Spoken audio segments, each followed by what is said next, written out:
Muy buenas tardes, compañeros y compañeras de esa promoción municipalista 74, compañeros y compañeras, profesores, profesoras, docentes de la institución Colegio San José de Cúcuta, a mis alumnos, a mis exalumnos del colegio, a mis alumnos de Escuela Dominical Cristiana, a mis hermanos en Cristo, mis hermanos de la fe, a mis amigos, compañeros, compañeras, vecinos, familia de carne y sangre, familia de la fe, mi esposa, hijos, nietos. Reciban todos un cordial y afectuoso saludo a la distancia siempre en Cristo Jesús, nuestro amado Salvador. Por supuesto que usted sabe quién soy yo. Obvio, el profe Ramón, aquí estoy nuevamente con ese fervor, esas ganas que coloca el Señor en nosotros para hablar con de nuevo esta palabra viva y eficaz. Amén. Para todo aquel que la quiera recibir, para aquellas personas que lo están pasando un poco mal. Repito, vendrán tiempos mejores, sí, solo sí. Le abrimos nuestro corazón a nuestro Señor Jesucristo, nuestro amado Salvador. Amén. Lo importante es que usted oiga esta palabra y tenga un espíritu de discernimiento que lo va al Señor para que confronte, para que pese, para que evalúe qué es lo que le tratamos de decir cuando estamos evangelizando, llevando esta palabra viva y eficaz, ofreciendo un evangelio de arrepentimiento, un evangelio de perdón, para que tome lo que hay allí en la palabra de Dios para todos sus hijos, los hijos de Dios. Amén. Hoy quiero ir allí a Juan, apóstol Juan 11:38, que habla de la resurrección de Lázaro. Dice que el versículo 38 dice que Jesús, profundamente conmovido, fue a la tumba de Lázaro y ordenó quitar la piedra. En ese mismo instante, la hermana de Lázaro, Marta, le dice: Maestro, tiene 4 días y ya hiede, ya huele. Y el Señor le dice: ¿no te he dicho que si crees verás la gloria de Dios? Con esos 3 versículos allí nos habla de que el caminar cristiano es creer para ver, pero en el caminar natural es ver para creer. Por eso la parte analítica, la parte académica, la parte científica se basa precisamente en esos razonamientos, ver para creer. Entonces se hacen las pruebas, los ensayos, las tomas, se corrigen, en fin, hasta sacar el producto indicado.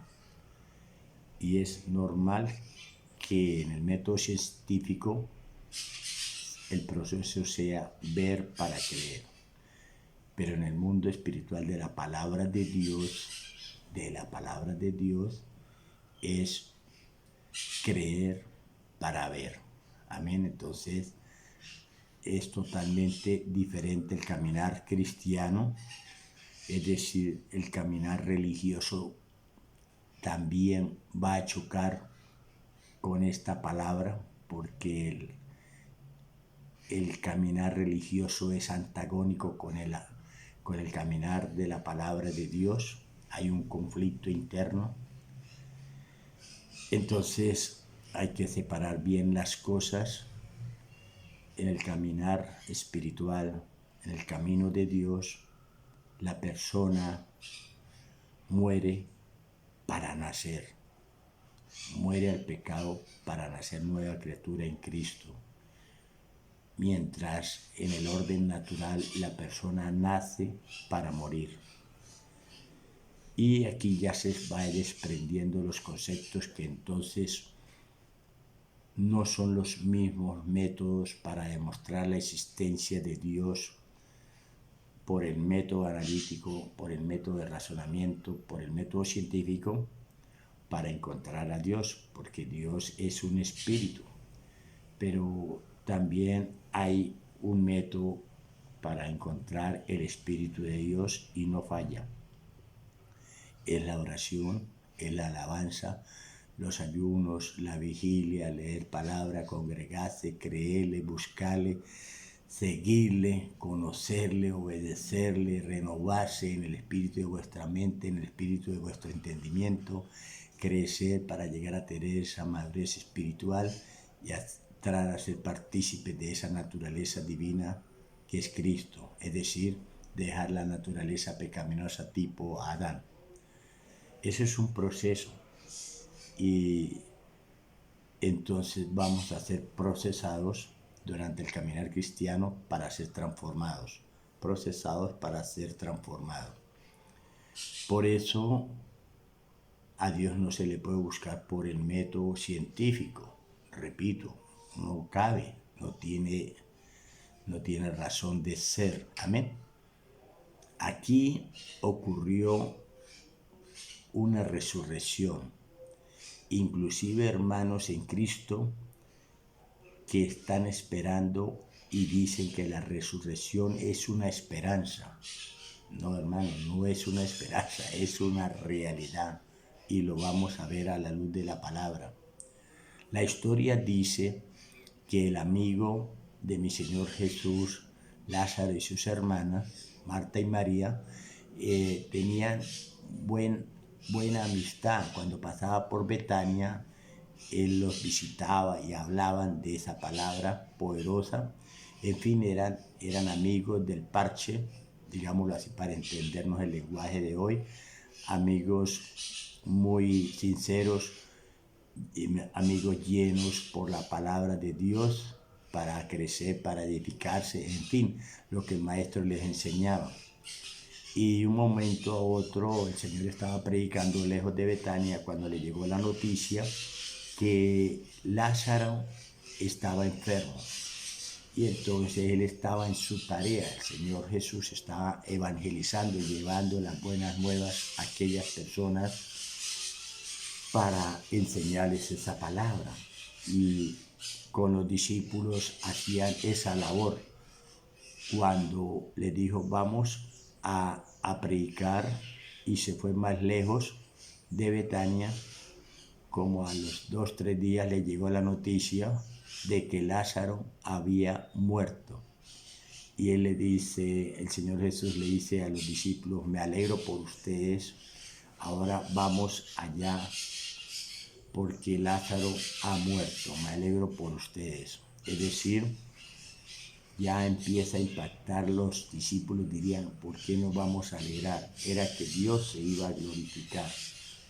Y cuando llegaron allá, a los 4 días, etcétera, ya había sido enterrado Lázaro.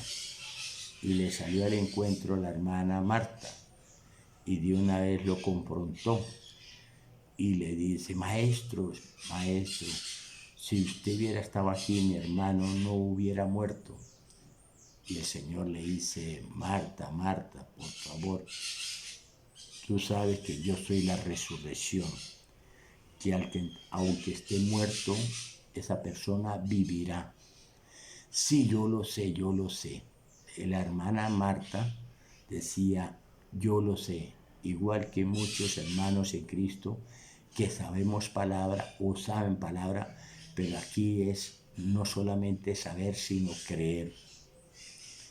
Y el maestro le diría palabras más, palabras menos, no está en la Biblia, pero mire Marta, si yo soy la resurrección y para que haya una resurrección es necesario que haya un muerto, pues ya tenemos al muerto, o sea que vamos bien, no se preocupe, pero empieza Marta a hacer ataques al maestro de buena manera, digámoslo así, Y el maestro dice, ¿a dónde está? Entonces va y le cuenta Marta a María, le dice, el maestro ya llegó, está aquí.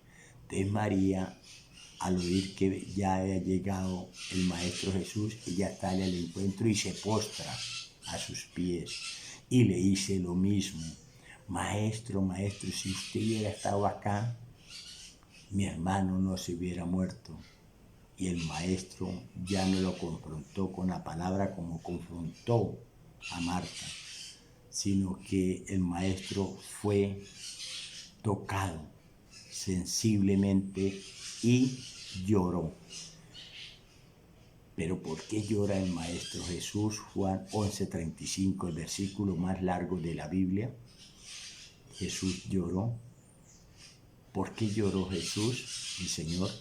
Porque si Él sabía que lo iba a resucitar y que tenía el poder de hacerlo, mientras tanto alrededor de la gente, de la multitud,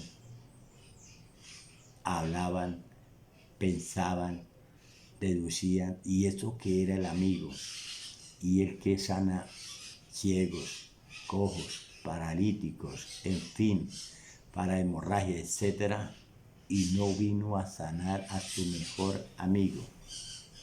Vamos a imaginarnos que eso era lo que se hablaba en las correrías en esa región, que siendo su amigo no vino a hacerle la sanidad divina.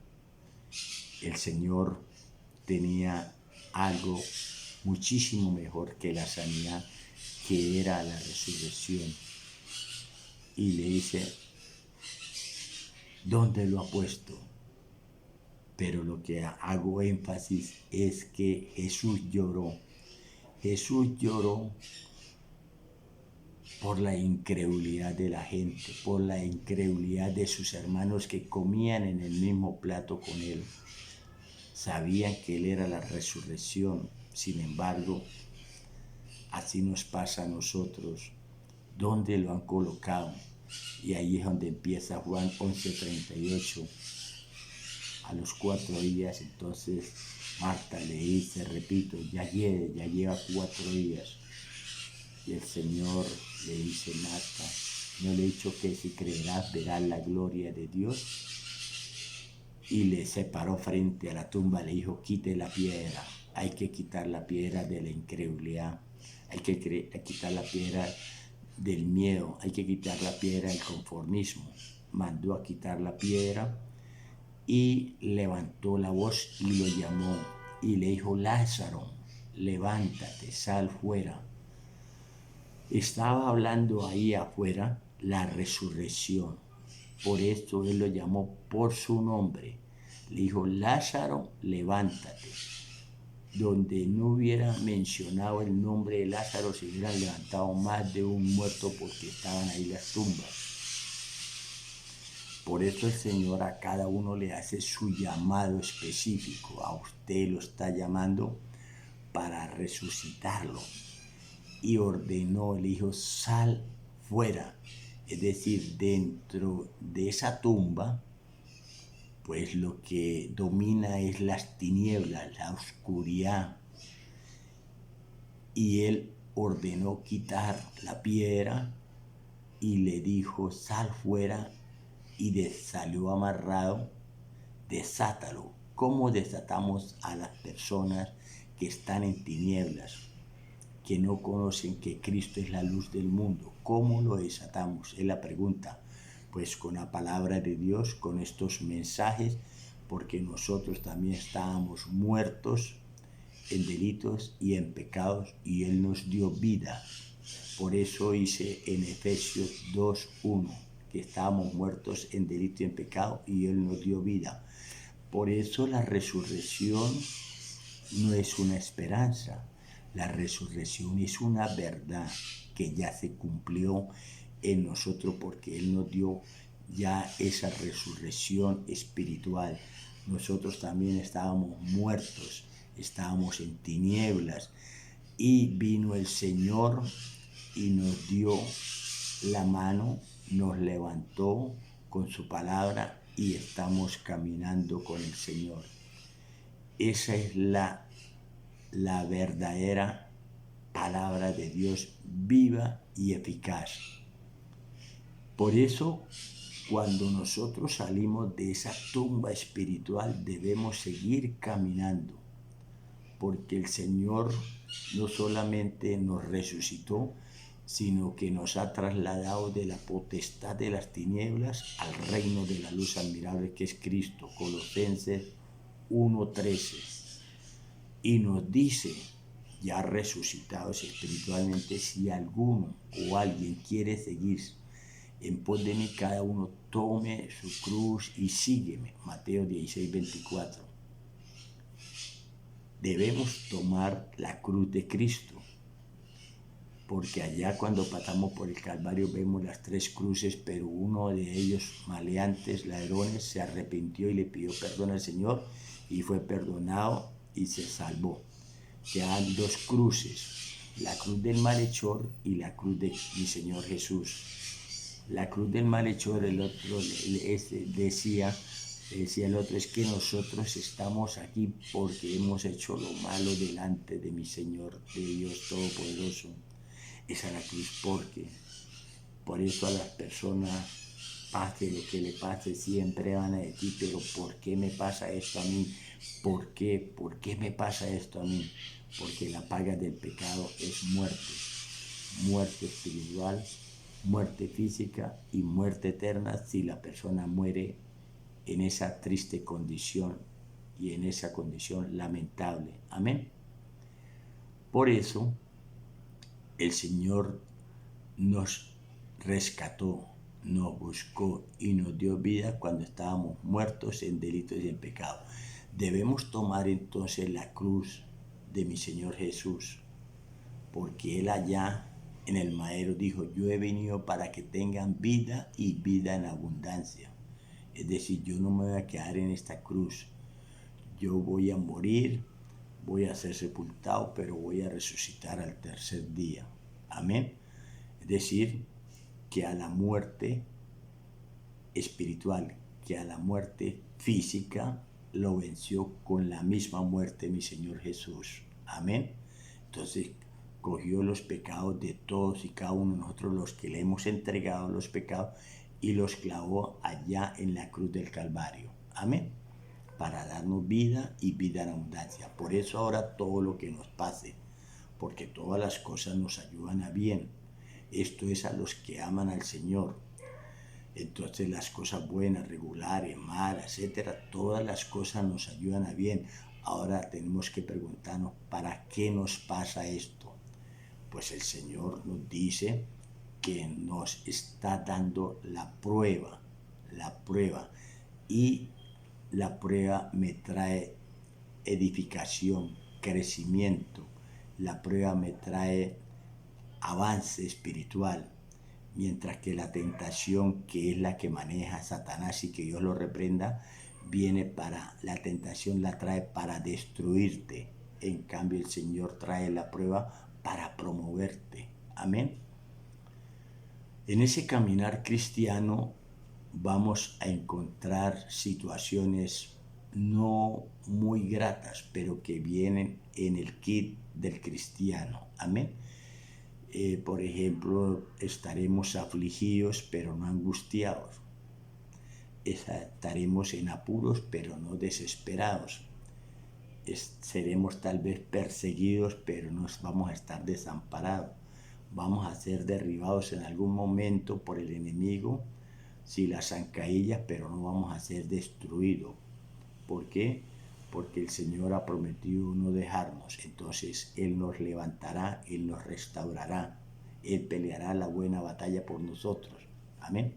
Entonces, mire que es una garantía el caminar cristiano. Aparecen las aflicciones, repito, pero las aflicciones no solamente son exclusivas para el pueblo de Dios, sino para aquellos que han rechazado esta manifestación del Evangelio, aquellos que lo han rechazado. Entonces vendrán las aflicciones y las angustias, van a estar en apuros y van a estar desesperados, van a estar siendo perseguidos y van a estar desamparados, van a ser derribados y a la vez destruidos. Por eso hay que construir nuestra vida en la roca que es Cristo mi Señor. Amén. Y por eso todos los días debemos crecer. Mire lo que le pasó al ciego Bartimeo, Marcos 10:46. Bartimeo era un ciego de nacimiento, pero él oyó que venía Jesús y se levantó y empezó a gritar, a clamar: Señor Jesús, Hijo de David, ten misericordia de mí. Y lo mandaban a callar. Y él más gritaba, porque en esa condición de ceguera que tenía, ceguera física, era triste y lamentable la vida que llevaba. Y entonces el maestro se detiene, y que mi Señor Jesús se detenga a oírlo a usted y a oírlo a mí, se está deteniendo. Es el Rey del universo, el Rey de reyes y Señor de señores. Contémosle qué es lo que nos está pasando. Y entonces el Señor le dice: ¿qué quieres que te haga? Entonces, que yo recobre la visión. Y el Señor le dice: vete, tu fe te ha salvado. Y cuando uno dice: pero él no le estaba pidiendo la salvación, es que el Señor, cuando uno le pide, él le da mucho más de lo que uno espera. Y dice que recobró enseguida la visión. O sea, le dio la sanidad y le dio la salvación, pero primeramente le dio la salvación, porque el Señor trabaja así. Primera de Timoteo 1:9 dice que el Señor primero nos salvó y luego nos llamó, no por las obras que nosotros hubiéramos hecho, sino para que el propósito de Dios se cumpliera en Cristo nuestro Señor. Amén. Entonces, mire que el caminar cristiano todo lo hace el Señor, porque Filipenses 1:6 dice que el que comenzó la buena obra la perfeccionará hasta la venida de Cristo. Y el mismo Dios de gracia, ojo, ese mismo Dios de gracia nos perfecciona, nos afirma, nos establece y nos fortalece, según 1 de Pedro 5:10. Por eso Dios cumplirá su propósito en mí. Diga: por eso Dios cumplirá su propósito en mí. Ya me resucitó a una nueva vida espiritual. Ahora debo hacer como Bartimeo. Ya me sanó físicamente. Ya no soy un lisiado físico, porque antes era un lisiado espiritual. Pero Bartimeo sí le siguió, dice, y le siguió, porque Bartimeo ya había dejado de ser lisiado físico, porque recibió el milagro y tenía la salvación, y le seguía para no volver a caer y a ser una nueva persona lisiada espiritualmente. La única forma que se nos quita el hecho de ser lisiados espirituales es caminar con el Señor Jesucristo todos los días hasta el fin del mundo. Chao, bendiciones en Cristo, amén y amén. Cristo vive para